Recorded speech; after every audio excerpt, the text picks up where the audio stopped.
po si Cristina David, Head Coordinator po ng Barangay San Isidro.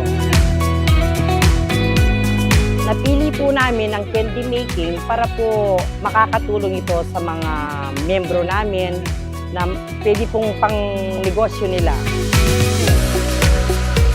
Nagpapasalamat po ako kay Mayor Susan Yap at kay Governor Christian Yap at saka po kay Vice Governor Silita Aquino.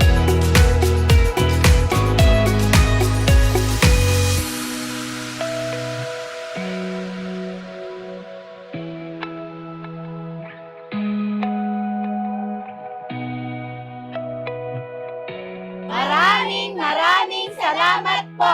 Yay!